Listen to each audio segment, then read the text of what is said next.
Olá, falamos diretamente da redação da TV Alego e a gente traz agora o último boletim divulgado pela Superintendência de Vigilância em Saúde, pela também Secretaria Estadual de Saúde, sobre os números da Covid-19 em nosso estado.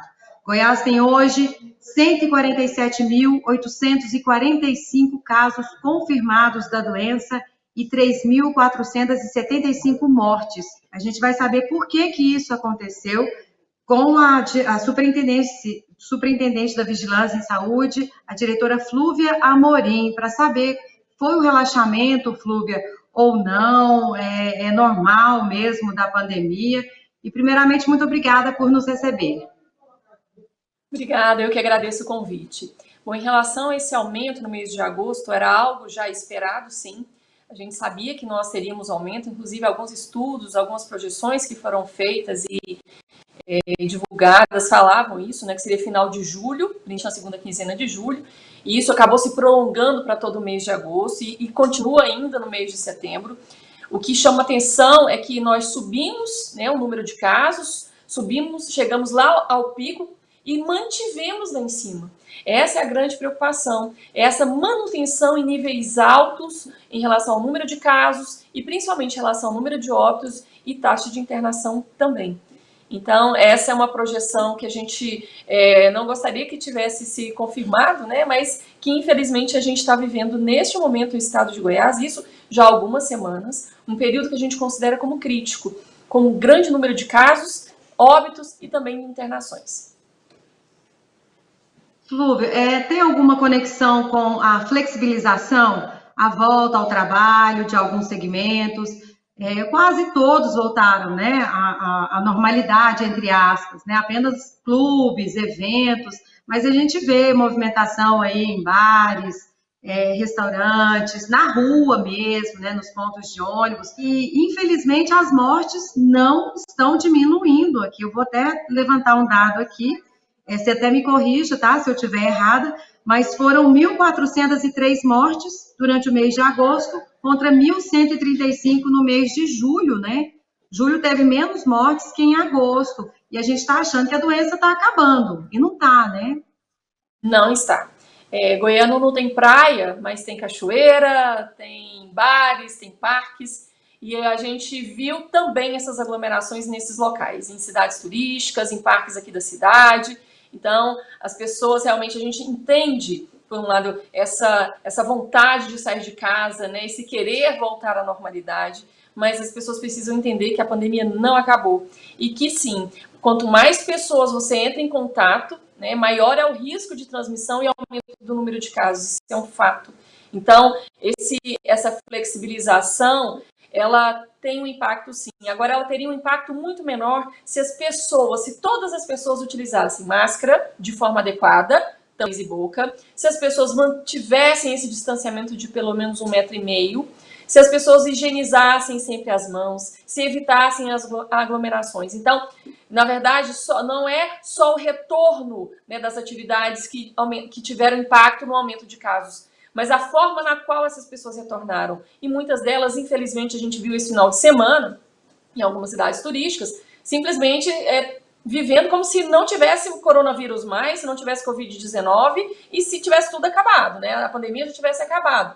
E não é assim. Nós precisamos nos adaptarmos a essa nova realidade. A nova realidade podemos voltar às atividades? Podemos. Que usemos máscara, que mantenhamos o distanciamento de pelo menos 1,5 metro e façamos a higienização das mãos.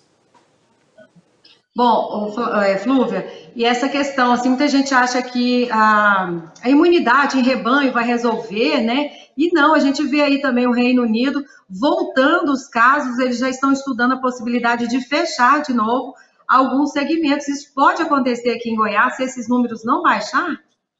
Olha, essa é uma possibilidade que a gente não pode descartar. Visto que quando a gente tem uma epidemia, uma doença, né, que causa impacto na sociedade, com muitos óbitos, com muita internação, medidas elas precisam ser tomadas de controle. Então a gente vai nas tentativas, a gente tenta ter uma medida que seja mais impactante, que pelo menos mantenha um número de casos mais estável, mas uma estabilidade lá embaixo, não estabilidade lá em cima como a gente tem visto. E se ainda não temos uma vacina disponível, se não temos ainda resposta, quando isso acontecerá, né? Sabemos que pode ser, pelo tudo que indica, que teremos vacina no primeiro trimestre do ano que vem. Mas até lá, e mesmo quando tivermos vacina, não vai ser 100% da população vacinada. E essas medidas, elas precisarão continuar sendo adotadas. Se a gente não entender que isso é uma realidade nossa hoje, para que a gente possa conviver com outras pessoas, a gente precisa tomar essas medidas. Infelizmente, pode chegar um momento que a gente tem que ter medidas mais incisivas, sim. Infelizmente, né? E é o impacto geral, a economia tentando sobreviver, as pessoas tentando sobreviver também, muita gente passando necessidade. Com relação aos leitos, Flúvia, a Secretaria de Saúde, lógico, trabalha em parceria com os hospitais públicos, os hospitais privados, para saber a quantidade de leitos nas UTIs, como que está o nosso estado? Hoje, avaliando a taxa de ocupação de leitos, tanto públicos quanto privados, de UTI especificamente, a gente está hoje com, nesse exato momento, 79,53% de taxa de ocupação.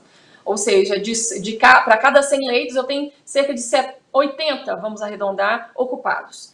Não é uma taxa de ocupação baixa, tá? É uma taxa de ocupação alta, e a gente tem ficado nesses 80, 85, 86%, já tem praticamente um mês, né? E isso por quê? Porque foram ampliando o número de leitos. A rede pública foi abrindo novos leitos. Se a gente não tivesse aberto novos leitos, com certeza o sistema de saúde pública já tinha colapsado. Ou seja, a gente já teria filas de espera para pessoas entrarem na UTI. Felizmente, a gente conseguiu, mas isso é limitado. Se por um acaso a gente tiver um boom de casos, né, e o número de demanda, né, por leitos for maior do que a nossa capacidade máxima, a gente pode sim chegar um momento que a gente não tenha leito para todo mundo. E é contra isso que a gente vem trabalhando, né? A gente não quer chegar um momento que a gente tenha fila de espera e pessoas morrendo por falta de leito. Mas para que isso aconteça, a gente precisa não só que o Estado, né, o poder público amplie, abra mais leitos, ou a rede privada, mas que as pessoas entendam que a gente precisa controlar o número de casos da doença. A gente tomando conta da gente mesmo, usando máscara e distanciamento, mas também tomando conta do outro, preocupando com o outro. A gente agradece muito a sua participação aqui, lembrando que a doença está aí, não desapareceu, ainda está alto, né, esse número no estado de Goiás, apesar dessa disponibilidade de vagas aí, tá alto, né, a ocupação, quase 80%. Então, como você falou, se houver um pico aí, já não vai ter leito para todo mundo, né? A rede municipal, pelo que eu estou vendo aqui, está disponibilizando um pouquinho mais, né, do que a rede estadual, mas mesmo assim, é na enfermaria. Se a pessoa precisar, né, de uma internação, precisar ser entubada, já não tem, porque é um leito especial, né, no caso para a Covid. Exatamente. E outra coisa que nos preocupa é quando pedem para abrir o resto das atividades que ainda não estão funcionando, que não são permitidas, né? Então, nos preocupa muito esse comportamento que a gente viu esse final de semana, porque nos mostra que as pessoas ainda não estão preparadas para a abertura de mais atividades. Então, existem algumas atividades que ainda não estão funcionando, que ainda estão proibidas nesse momento, e quando a gente vislumbra a possibilidade de abrir no futuro, a gente fica muito preocupado, porque as pessoas não estão preparadas ainda. A gente viu esse final de semana, aglomerações, festas, sem máscara, sem distanciamento, né? Então é complicado, a situação é muito complicada ainda. Tá certo, tem muita coisa ainda para se descobrir sobre essa doença, até a questão da reinfecção, da gente, eu já peguei, não pego mais. Não é bem assim não, né, Flúvia? Muita coisa ainda, né, para descobrir. Olha, muito obrigada pela sua participação. Qualquer novidade, a gente está aqui para informar, né? O nosso trabalho é informar a população sobre essa pandemia histórica, né? Vivendo essa história aí, infelizmente com muitas mortes. Muito obrigada, viu? Um bom trabalho a você. Obrigada a vocês.